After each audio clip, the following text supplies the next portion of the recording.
Hola, bienvenidos una vez más a Oman, Historias del Arte y el Judaísmo. Hoy vamos a dar la vuelta al mundo 3 veces y luego entenderemos por qué decimos esto. Nos vamos a ir desde Varsovia a Cuernavaca, pasando por París y por Madrid. Y nos vamos a ir a través del Art Déco y del glamour y de la sofisticación estética, de la modernidad y la decadencia aristocrática en el tiempo de entreguerras. Nos vamos a ir, digo, de la mano de Tamara de Lempicka, una artista valiente, polivalente, liberal y liberada, fría pero escalofriante, insolente, promiscua, pero también la primera mujer en triunfar por derecho propio en el mundo del arte, habiendo creado su propio estilo dentro del Art Déco.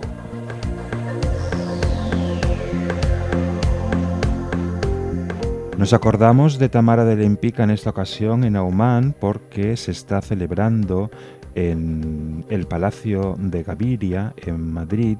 una exposición retrospectiva que se cerrará el 24 de febrero de 2019 con 200 obras provenientes de 40 lugares distintos, entre colecciones privadas, museos y préstamos varios. Una exposición comisariada por una experta italiana en Tamara de Lempicka, Gioia Mori, que lleva 10 años totalmente involucrada en la investigación sobre todo lo que tenga que ver en referencia a Tamara de Lempicka, y fruto de esta extensa investigación de la historia del arte, pues ella ha recuperado un cuadro de Lempicka que se tenía por perdido, que es un cuadro, un retrato inacabado del rey español Alfonso XIII. El retrato fue realizado en 1934, cuando Tamara se encuentra con el monarca que está en su exilio italiano en la ciudad balnearia de Solsomaiore. Y bueno, no se pudieron encontrar de otra forma, porque Tamara de Lempicka sí estuvo en España, pero lo hizo en el verano de 1932, visitando Málaga, Sevilla, Córdoba, Toledo y Madrid.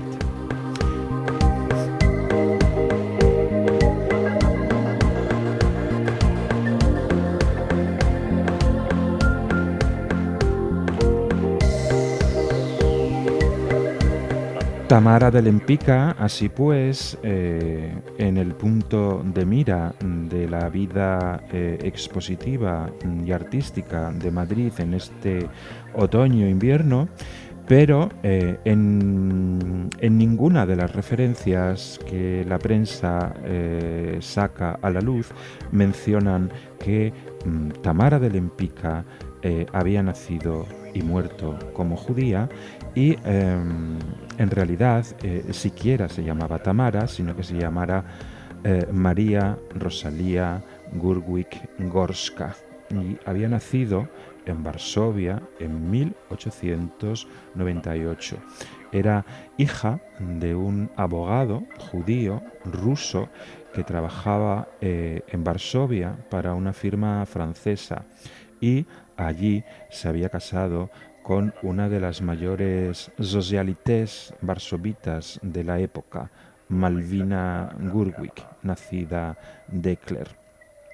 Es así que Tamara va a ser educada como en aquella época se educan a las señoritas de la alta burguesía, es decir, en un pensionado en Lausana, en Suiza, y también pasando grandes temporadas con su abuela en Italia. No obstante, la familia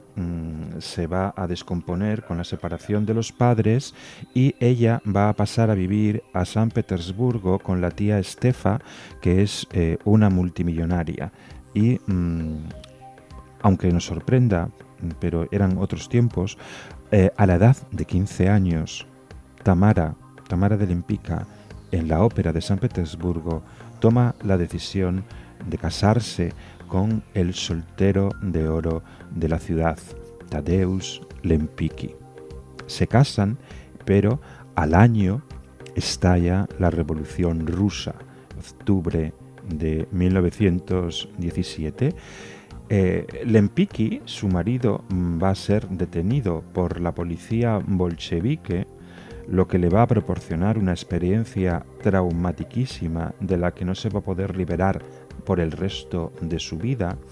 aunque no va a ser asesinado porque Tamara,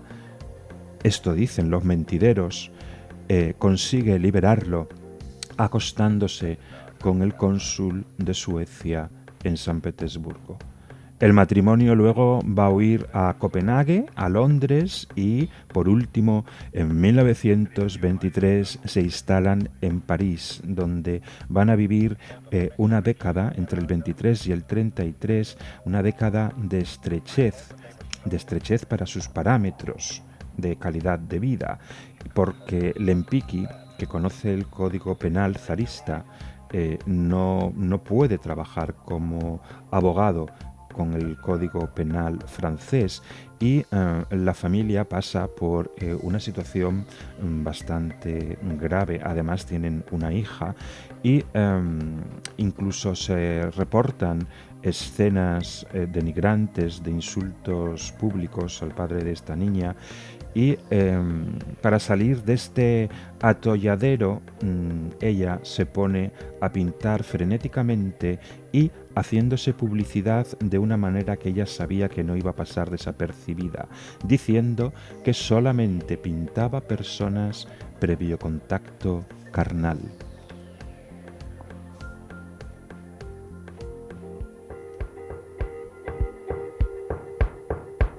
Tamara de Lempicka tiene, desde que empieza a pintar, algo que tiene que tener todo artista que se precie, un estilo definido, aunque ese estilo luego se desarrolla, pero en principio, si el artista demuestra ya estilo desde el principio, es que estás verdaderamente ante un artista de verdad. Su estilo, los entendidos, los historiadores del arte, los críticos, lo han definido como cubismo suave. Hay cierta desfragmentación de la realidad en distintos planos, pero realmente pertenece al Art Deco, esta arte decorativa que mezcla el diseño industrial con el afiche, el póster, el cartel, con las tendencias del futurismo, incluso también de la Bauhaus. Es un arte que resulta una especie de loa al lujo tras la tras la Primera Guerra Mundial, y un arte que es propicio para expresar lo que fue la hoguera de las vanidades del periodo de entreguerras. En 1927 va a recibir un importante premio por un cuadro de su hija en el balcón, que la va a hacer muy famosa, y también por pintar a Isadora Duncan, esta gran bailarina norteamericana, estrangulada con su fular al enredarse en las ruedas del coche que conducía. Y Tamara va a pintar el que quizás sea el cuadro más famoso de ella, el autorretrato en un Bugatti verde, aunque ella no tenía un Bugatti, sino que tenía un sencillo Renault, que además le habían robado a la puerta de este epicentro nocturno parisino de La Rotonde. Después de todos estos años, ella en París se divorcia de Lempicki y empieza una intensa vida social nocturno-erótica donde hay muchos nombres principales de la historia de la cultura en el siglo XX, como puede ser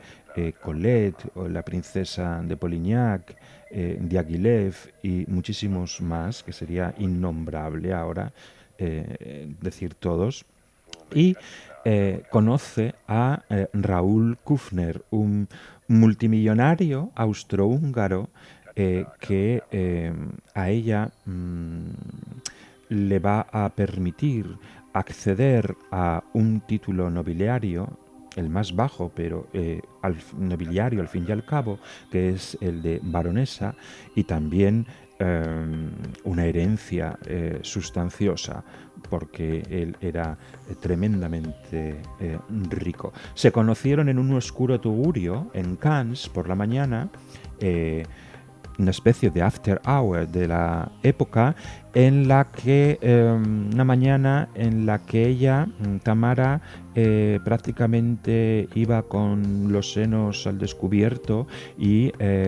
iba tocada por unas orejas de burro.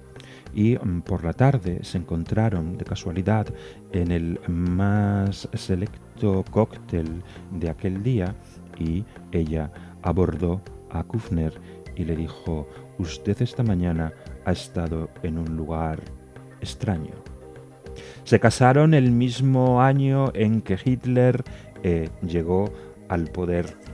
y es por esto por lo que Tamara convenció a su marido para que ingresara toda la fortuna en un banco en Suiza, y en 1939 ellos se instalan en Los Ángeles, California, en Estados Unidos, en la casa de Kim Vidor en Beverly Hills. Y mientras tanto, su hija consigue escapar del acoso nazi a través de la frontera franco-española por la estación de Canfranc y llegar a Nueva York.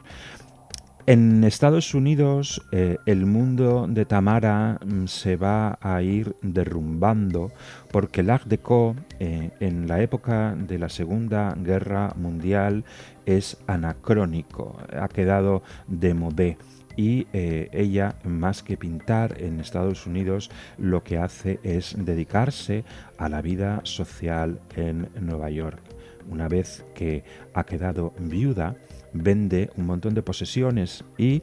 da 3 veces la vuelta al mundo en barco. Al final de estos 3 periplos, ella se instala en Houston, Texas, con su hija, y en 1974 ella pasa a México, a Cuernavaca, donde en 1979 también se instalará su hija para cuidarla en los últimos momentos de la vida de esta artista, que va a fallecer el 18 de marzo de 1980. Y sus cenizas, como ella pidió, fueron esparcidas dentro del cráter de un volcán. Y así, con esta importante artista del siglo XX, artista preferida de estrellas como Jack Nicholson o Barbra Streisand o incluso Madonna, que colecciona sus cuadros y los enseña en sus videoclips, así recordando que Tamara Lempicka, 200 obras, no solamente pinturas, sino también escultura, mobiliario, incluso vestidos y fruslerías varias, pues lo tenéis en el Palacio de Gaviria hasta febrero de 2019. Y esto ha sido todo por hoy en AUMAM, Historias del Arte y el Judaísmo. En una próxima edición, una historia completamente distinta.